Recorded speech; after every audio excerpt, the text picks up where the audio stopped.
We are pleased to invite Ms. Chen Annually, the Assistant Investigation Director of Corrupt Practices Investigation Bureau, to give us a speech. Ms. Chen, please. Welcome, I'm Angeline. Thank you for introducing me. It's my honor to represent Corrupt Practice Investigation Bureau to share our achievements. As you have seen, lots of corruption cases were investigated and handled in the past few years, but we will never be satisfied with the results. All members of CPIB will continue to strive our best in combating corruption in Singapore. Let me first start with the background information of CPIB. CPIB is the world's largest anti-corruption agency, which was established 65 years ago. It's a government agency in Singapore which investigates and prosecutes corruption in both public and private sectors. It's independent from the Singapore Police Force and other government agencies as is reported directly to our Prime Minister. With more than 60 years of corruption fighting experience, a fearsome and trusted reputation have been built. Some citizens are eager to know more about the relationship between our legal system and CPIB. Can you briefly explain about it?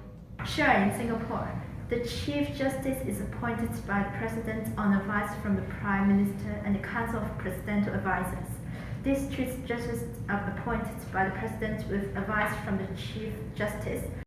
With a well-established legal system here, CPIB is able to work efficiently and effectively in combating corruption. CPIB is given extensive powers by the Prevention of Corruption Act in the investigation of corruption, including the power to investigate corruption, the power to require attendance of witnesses for interview, and the power to investigate any other seizable offense related to corruption. The CDSI work together with the PCA in punishing the laundering of bribe money by providing for the state to confiscate corrupt benefits. These two laws complement each other and ensure that corruption remains a high-risk, low-reward activity. Upon the conclusion of investigation by CPIB, all alleged corruption cases will be handed over to the Attorney General Chamber to handle. This is the whole process of investigation and prosecution. Well-established legal system is the keystone of Singapore. We are clear with the process of prosecution after your explanation, but I wonder how the punishment system is designed and practiced to punish and deter people from engaging in bribery. Oh, I almost forgot to mention it. For the punishment scheme, under Section 13 of the PCA, when a corrupt offender is convicted, he or she will be asked to pay a penalty equivalent to the amount of bribe received. The offenders will be convicted to a fine not exceeding $100,000 or to imprisonment for a term not exceeding 5 years. At the same time, for the public servants who are charged for corruption, their retirement pensions will be cancelled. Thank you, Ms. Chen. Now, let's move on to Kelsey's interview with Ms. Lee. Welcome to Topic Today. I'm Kelsey, the host of today's interview. We're pleased to have Ms. Lee Manton to be our guest. She is the representative of civil parties who actively engage in anti-corruption campaign. Hello, Ms. Lee. Nice to meet you. Nice to meet you too. As we all know, civil societies with traditions and different restrictions from government hinder the involvement of civil society in combating corruption. Like government-appointed representative is needed. Under this situation, what motivates you to participate in civil society? You're right. The Society Act prohibits any public meeting unless the police issues a permit. The duration of the meeting, the names of speakers, their topics, as well as the length of time they will be speaking must all be specified in the permit. Any deviations can result in a penalty. These restrictions lower the incentives of citizens' participation, but it still doesn't reduce my passion to serve Singapore. We all appreciate your efforts. Can you please tell us what kind of activities you have engaged in? Recently, we focus on investigating corruption in both public and private sectors, reporting more than 100 cases to CPIB every year. Also, we communicate with the key members of Anticorruption Agency and participate in public forums and demonstrations. This will arouse public awareness towards corruption in Singapore. That's helpful. By the way, the media is also controlled by the government. The major domestic print and communication media are owned by the government, while most of them practice self-censorship.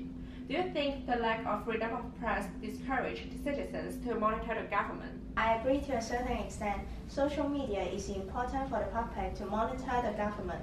Our civil party members always pay attention to the problems unfaced by the reporters. If the freedom of press is suppressed, the source of information will be further reduced. However, we will make every endeavor to investigate and monitor any form of corruption. I get it. Thank you for your sharing. Nice to meet you, Ms. Wu. Regarding your visit to Singapore as an anti-corruption agent, what are your views towards the differences between Singapore and China? Hi, Ms. Lam. Thank you for inviting me for this interview. After comparing with the CPIB, I believe that China could improve their system in two aspects, structural and legal aspects. That's nice. Could you please tell more about it? Sure, for the structure, currently the CCDI is very bureaucratic, hindering case investigation. The system should reform to a more compact one, with fewer departments and clearer sections like the CPIB, with only 3 discrete departments and specialized branches. The news that the new state anti-corruption agency, National Supervisory Commission (SC), will be established next year. What is your view towards this? Yes, it's believed that the SC will consolidate the multiple anti-corruption forces by uniting the agencies such as CCDI and various departments and adopt a more efficient structure. Also, the SC targets not only party members, but also all state employers in public organization, expanding the scale of anti-corruption in China. Sounds like the new SC is the perfect solution, but it is said that there will be still unsolved problems in the new system. What do you think? Yes, that's because the SC is still not independent and is under the party center's leadership. Despite the restriction of local party leaders' influence, it will still be substituted with the party center control, which is still political. For instance, there are voices saying that President Xi's anti-corruption campaign is misused to target his political opponents. That's interesting. So what do you think can be done to solve this structural problem? China could learn from Singapore and establish an entirely independent anti-corruption agency with clear divisions of departments and sections, improving their autonomy. This way, no party members can take advantage of the public anti-corruption system for private political gain. The anti-corruption agency will only have one main objective, which is to fairly and successfully combat corruption in the country. Other than the structural aspect, let's move on to the legal aspect we have mentioned. As far as I know, the vagueness of corruption definitions in China's law makes anti-corruption difficult to some extent. Is that true? You're right. For example, according to the criminal law of the PRC, accepting or giving illegal gratuity is not criminalized, and bribes only refer to the properties from others, which exclude benefits such as job promotion, educational opportunities, and sexual services. Also, it's unclear whether receiving common gifts and the right to use public properties are considered as bribes or not. I see. That's really quite unspecific compared to the definitions in Singapore's Prevention of Corruption Act, with specific examples of gratification like any gifts, office, employment, or contract, and any other services.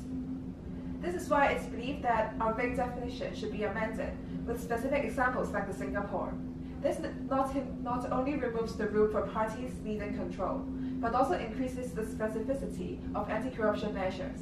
That sounds very convincing. Ms. Wu, some people suggested about adding laws to supervise actions of CDICs and DICs, since their actions are not disclosed to the public.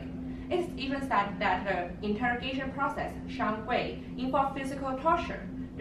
What do you think about this? In China, the corruption cases are processed by several bureaus before the final step, which allows officials to interfere and cover up certain cases. On the other hand, the Singapore's CPIB directly reports to the Prime Minister of the Singapore, so as to block any interference, ensuring that no stakeholders are favored.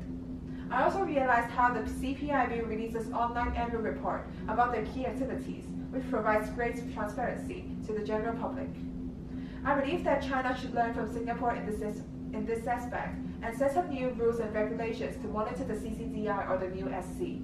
Both interrogation processes and all cases should be reported to both President Xi and the general public. This will effectively prevent the agency from covering up their discretionary actions within themselves, which substantially enhance the effectiveness of China's anti-corruption system. Finally, thank you, Ms. Wu, for comparing the Singapore's CPIB and sharing on the improvement in both structural and legal aspects in China.